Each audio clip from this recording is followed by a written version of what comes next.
कहानी की शुरुआत में हम जेनी नाम की लड़की को देखते हैं। वह हॉस्पिटल में अपना ट्रांसफर प्रेगनेंसी करवाने आई थी क्योंकि उसको एक बच्चा चाहिए था, लेकिन अभी तक ना तो उसकी शादी हुई और ना ही उसका कोई बॉयफ्रेंड था। इसलिए मजबूरी में उसे डॉक्टर की हेल्प से इतना बड़ा फैसला लेना पड़ा। घर जाते हुए जेनी बहुत खुश होती है कि जल्द ही मेरा एक बच्चा होने वाला है, मगर जब वह टैक्सी में बैठती है तो उसी समय रॉनी नाम का लड़का भी उसके बगल में आके बैठ जाता है। जेनी कहती है कि ये टैक्सी मैंने बुक की है, लेकिन आज मैं बहुत खुश हूँ, इसलिए मैं दूसरी टैक्सी ले लूंगी। ये कहते हुए वह टैक्सी से उतरकर बाहर आ गई तो रॉनी भी उसी समय टैक्सी से उतर जाता है क्योंकि वह अपने फायदे के लिए एक लड़की को बारिश में भीगता हुआ नहीं देख सकता था। अगले दिन जेनी अपनी फ्रेंड के साथ मार्केट से सामान खरीद रही होती है तो उसको डाउट हुआ कि मैं असल में प्रेग्नेंट हूँ या नहीं, पर तभी उसकी नजर रॉनी पर पड़ी जो लोगों को सामान बेच रहा था। रॉनी भी उसे देख लेता है और उसके पास आकर कहता है कि तुम तो वही लड़की हो जो कल मेरे लिए टैक्सी से उतर गई थी। तो जेनी भी हाँ में जवाब देकर उससे बातें करने लगी और कहीं ना कहीं वह रॉनी की तरफ अट्रैक्ट हो रही थी। लेकिन एक लड़की वहां आकर रॉनी को अपने साथ ले जाती है, जिसे देखकर जेनी को अच्छा नहीं लगा और वह चुपचाप वहां से निकलकर एक पेट शॉप में चली आती है। पर कुछ देर बाद रॉनी भी उसी शॉप में आ जाता है तो जेनी कहती है कि तुम मेरा पीछा क्यों कर रहे हो, पर रॉनी बताता है कि ऐसा कुछ नहीं है,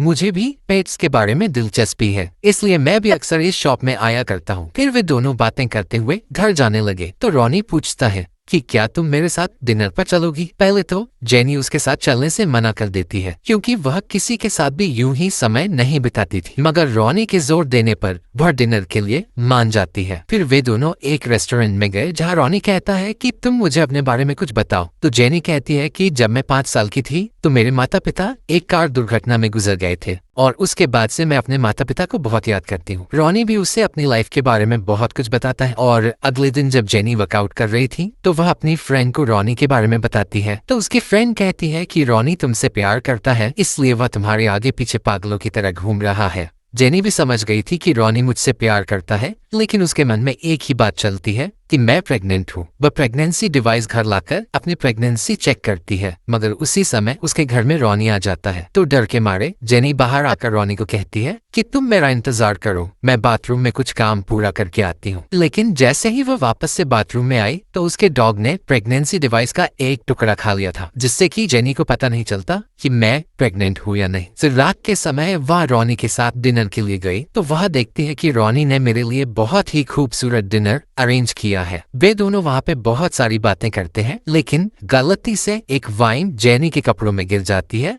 जिससे कि उसके सारे कपड़े खराब हो गए हैं। रॉनी उसकी ड्रेस साफ करने के लिए बढ़ता है, पर कैंडल के गिरने से वहाँ पे आग लगना शुरू हो जाती है। जेनी भी एक फायर एक्सटिंग्विशर से आग बुझाने लगी, पर उसमें रॉनी के भी सारे कपड़े खराब हो गए थे, जिसके बाद वे दोनों काफी एंजॉय करते हैं। और घर जाते हुए रॉनी कहता है कि कल तुम मेरे फार्म हाउस में आना, मैं तुम्हारा इंतजार करूंगा। जेनी जैसे ही अपने घर आई तो उसके डॉगी ने वह प्रेगनेंसी डिवाइस का टुकड़ा बाहर निकाल रहा था, जिसे देखकर जेनी शॉक हुई क्योंकि उसमें प्रेगनेंसी की रिपोर्ट पॉजिटिव आई हुई थी। वह अगले दिन होते ही सीधा डॉक्टर के पास गई और अपना चेकअप करवाती है, जिसमें पता चलता है कि जेनी के पेट में सचमुच का बच्चा है। वह ये खबर सुनकर बहुत दुखी हुई और अपनी फ्रेंड को कहती है कि कई दिनों बाद मुझे रॉनी जैसा एक लड़का मिला है जो मुझसे प्यार करता है, और अगर उसे मेरी प्रेगनेंसी के बारे में पता चला तो वह मुझे छोड़ देगा। उसकी फ्रेंड कहती है कि तुम चिंता मत करो, रॉनी बस तुम्हारे साथ मजे करना चाहता है, इसलिए तुम किसी भी हाल में अपनी गुफा मत खोलने देना क्योंकि अभी तुम्हारे पेट में एक बच्चा है। मगर जेनी को ये सब अच्छा नहीं लगा और वह कहती है कि मैं रॉनी को सब सच बता दूंगी। वह सीधा फार्म हाउस में आई जहाँ वह बाथरूम में जाकर प्रैक्टिस करती है कि कैसे मैं रॉनी को सारी सच्चाई बताऊं। फिर वह रॉनी से मिली, लेकिन जैसे ही वह अपनी प्रेगनेंसी के बारे में कुछ बता पाती उससे पहले ही रॉनी उसके करीब आने लगता है और दोनों एक साथ इंटीमेट हो जाते हैं। अगले दिन जब जेनी की आंखें खुली तो उसे वोमिट होने लगी, जिसके बाद वह रॉनी को सारा सच बता देती है कि मैं प्रेग्नेंट हूँ और मैंने ट्रांसफर प्रेगनेंसी करवाई है। ये सुनकर पहले तो रॉनी उसकी बातों पे विश्वास नहीं करता, पर उसके बाद जब उसे यकीन हो जाता है कि सही में जेनी पहले से प्रेग्नेंट है तो गुस्से में वह चुपचाप वहां से निकल जाता है। अगले दिन जब जेनी वापस अपने घर जा रही थी तो रॉनी उसे रोकते हुए कहता है कि हम दोनों साथ में पूरी जिंदगी बिता सकते हैं, मगर खुद ही जेनी को बहुत बुरा महसूस हुआ। उसे लगता है कि मैं रॉनी के साथ गलत कर रही हूँ, इसलिए वह बिना कुछ कहे ही वहां से निकल गई। अब बहुत दिनों तक जेनी किसी से भी नहीं मिलती, उसका मूड हमेशा ही खराब रहता है और उसे बार बार रॉनी की ही याद आती है। एक रात उससे मिलने रॉनी आ पहुंचता है और दोनों बिस्तर तोड़ इंटीमेट होते हैं, मगर जब अगले दिन वे दोनों हॉस्पिटल चेकअप करने गए तो डॉक्टर बताते हैं कि जेनी के पेट में अब 2 बच्चे हैं। ये सुनकर तो रॉनी वहीं पे बेहोश हो जाता है, क्योंकि उसे यकीन नहीं होता है कि इतनी जल्दी ही मेरा बच्चा होने वाला है।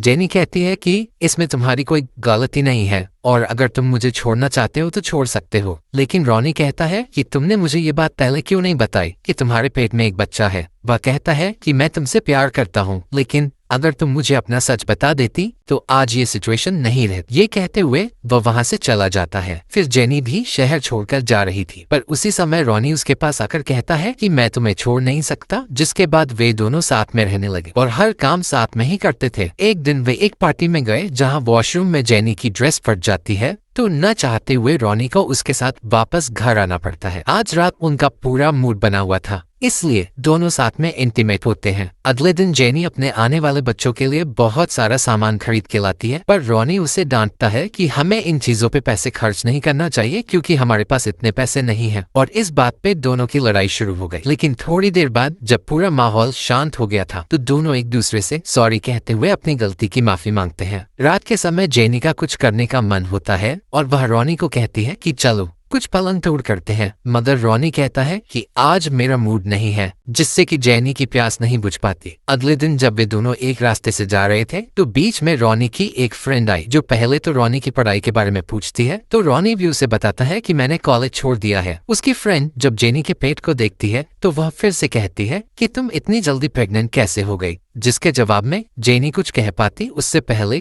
रॉनी कहता है कि हम दोनों एक दूसरे से प्यार करते हैं, मगर ये बच्चा हमारा नहीं है। ये सुनकर जेनी को बहुत बुरा लगा और उसे लगता है कि रॉनी बच्चे को नहीं अपनाएगा। वह कहती है कि तुम मुझसे प्यार भी करते हो, तो रॉनी बताता है कि मैं तुमसे बहुत प्यार करता हूँ। लेकिन जेनी को अब भी बहुत बुरा महसूस हुआ। उसे फिर से लगता है कि जब मेरा बच्चा हो जाएगा तो रॉनी भी मुझे छोड़ देगा, इसलिए वह रॉनी को कहती है कि तुम मुझसे दूर चले जाओ। ये कहते हुए वह अपने घर चली आती है तो दूसरी ओर रॉनी भी उससे अलग हो जाता है। लेकिन कुछ दिनों बाद जेनी के घर में बहुत सारे बच्चों के सामान ऑर्डर होते हैं। वह कहती है कि मैंने ये सब ऑर्डर नहीं किए हैं, मगर एक लड़की बताती है कि ये सब तुम्हारे बॉयफ्रेंड ने 1 महीने पहले ऑर्डर किए हैं और कुछ प्रॉब्लम के चलते आज ये सारे पार्सल आपके घर ऑर्डर हुए हैं। जेनी समझ गई थी कि रॉनी मुझसे अभी भी प्यार करता है और वह बच्चे को भी अपना लेगा, इसलिए वह दौड़ते हुए सीधा रॉनी के पास गई और कहती है कि मैं तुमसे बहुत प्यार करती हूँ। रॉनी भी उसे देखकर बहुत खुश होता है, पर तभी जेनी के पेट में दर्द हुआ और जब वो हॉस्पिटल गई तो उसके 2 जुड़वा बच्चे होते हैं। थोड़े दिनों बाद हम देखते हैं कि रॉनी अपने बच्चों को सुलाने की कोशिश कर रहा है, जिसके बाद जब दोनों बच्चे सो जाते हैं तो वह जेनी के पास आकर उसकी गुफा एक और बार खोल देता है। अगले दिन रॉनी अपनी शॉप पे एक अनाउंसमेंट करता है कि अगर जेनी मेरी जिंदगी में नहीं आती तो आज मैं इस शॉप को कभी भी नहीं खोल पाता। वह सबके सामने ही जेनी को शादी के लिए प्रपोज करता है और जेनी भी उसके प्रपोजल को एक्सेप्ट कर लेती है। कुछ दिनों बाद हम देखते हैं कि दोनों कपल एक साथ जा रहे थे, लेकिन तभी जेनी को उल्टी आई, जिसका मतलब यही होता है कि जेनी एक और बार प्रेग्नेंट हो चुकी है। और यहाँ पर हमारी ये रोमांटिक सी मूवी खत्म होती है। अगर मूवी अच्छी लगी हो तो प्लीज वीडियो को लाइक कर देना और चैनल को सब्सक्राइब करके बेल आइकॉन ऑल पर सेट कर दीजिए।